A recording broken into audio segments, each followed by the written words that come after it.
Confronto duro entre Vasco e Vitória pela Série A do Brasileiro, visando ali, né, sonhando em alguma rodada para frente aí conseguir sair desse Z4 e aí ter um pouco de alívio.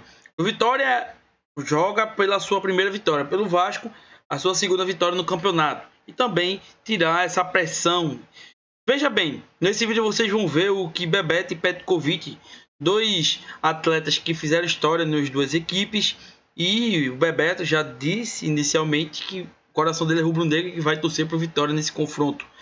Veja bem, quero trazer um trecho aqui sobre o que o Petkovic fala, comparando o Vasco com o Vitória, e ele diz que não se deve botar o Vasco na mesma prateleira que o Vitória, porque a gestão financeira do Vasco é completamente diferente com a do Vitória. Quero saber de você. Você acha que, por mais que o Vasco tenha a SAF, mas não trouxe atletas assim para, poxa, dizer que vai fazer uma Série A sem sufoco, né? Vai fazer uma Série A ali para brigar para uma pré-Libertadores ou até mesmo para uma Sul-Americana? A gente sabe que não. Petkovic falou que não se deve colocar porque o Vasco, querendo enfatizar que o Vasco tem SAF e o Vitória não tem. Temos que entender que também as contratações que o Vasco fez não foram contratações para o torcedor se alegrar. O Vitória também não fez tantas dessas contratações. Se a gente levar em consideração que o campeonato já começou e que a janela só vai acontecer em junho ou em julho, se eu não me engano, então essa ênfase não tem tanto sentido. Nesse vídeo você vai saber aqui o que o Petkovic e o Bebeto falou, e também eu vou trazer aqui uma possível escalação. Qual seria o time ideal para o Vitória enfrentar o Vasco nessa partida? Após a vinheta.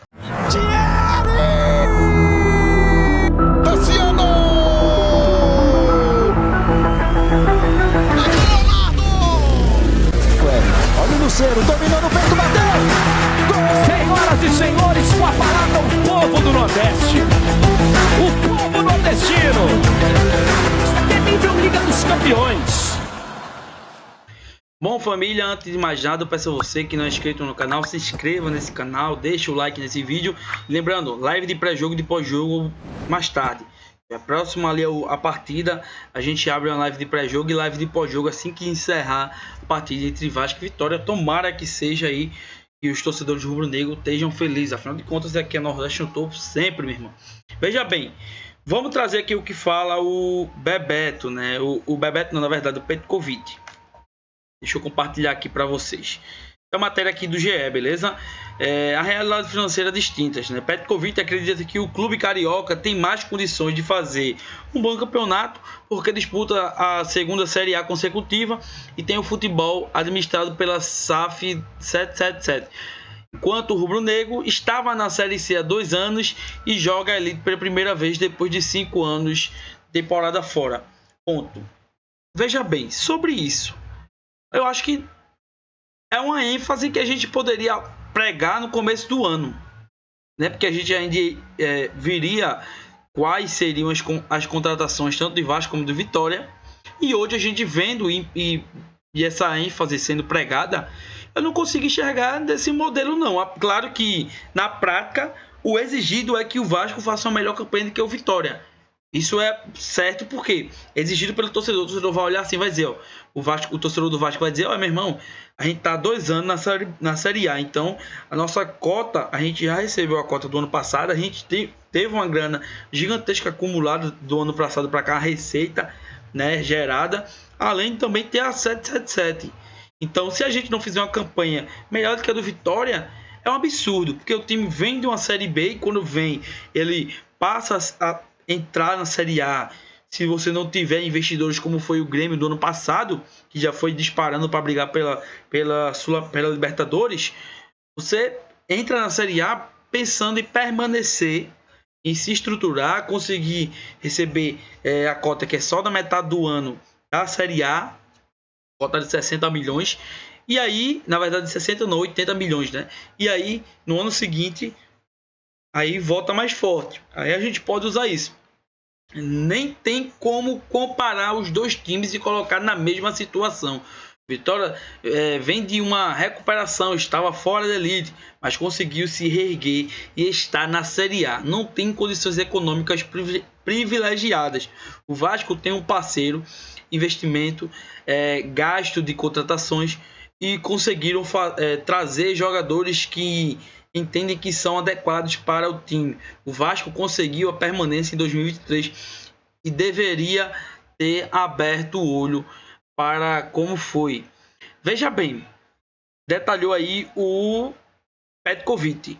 Sobre isso, sobre o Vasco, sobre Vasco e Vitória, eu acho que eu não concordo muito com essa linha, não. Eu não concordo muito com essa linha de raciocínio, não. Dizer que pelo Vasco ele tá há um ano a mais do que o Vitória na Série A.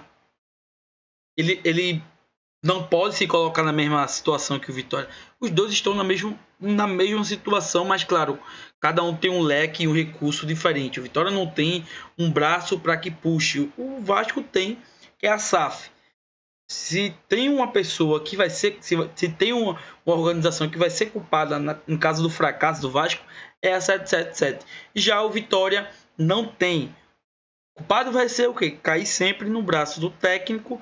E depois que o técnico sair, tomara que não, o Léo Condé esteja uma boa campanha, no braço de quem? Do presidente Fábio Mota e dos dirigentes lá da corporação toda.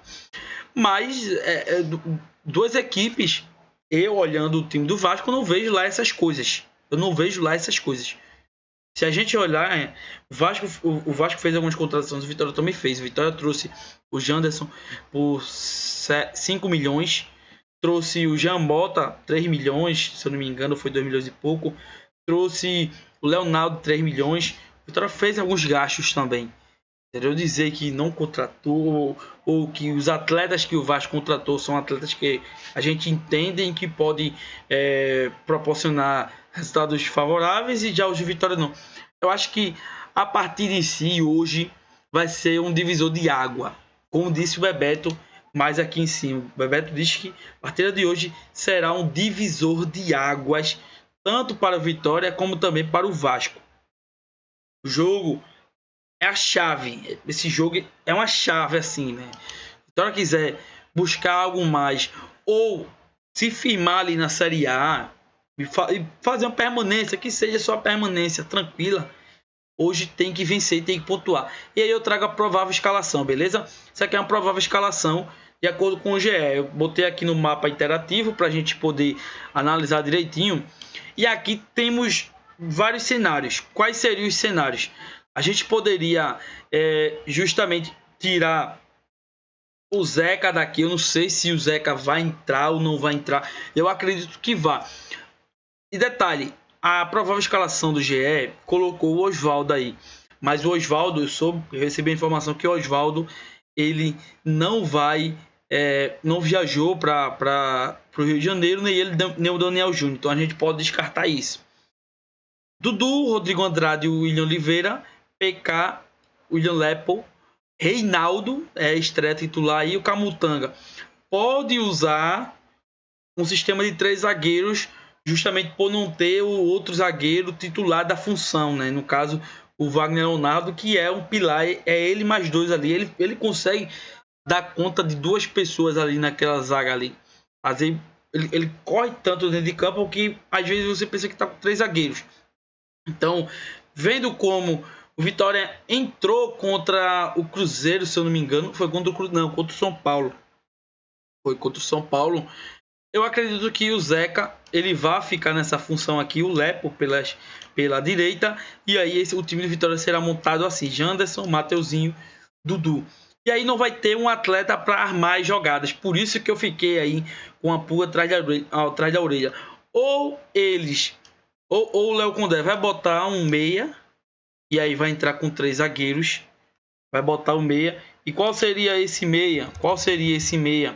Jean Mota seria esse meia. E aí, dois atacantes, um meia atacante, 3 volantes, PK, Leppo, Camutanga e Reinaldo. Esse seria o time ideal. E aí você vai deixar a sua opinião aí nos comentários também. Qual seria o time ideal para o Vitória entrar nessa partida? Vitória precisa vencer hoje. Se não vencer, conseguir pelo menos um ponto lá. Deixa aqui a sua opinião, beleza?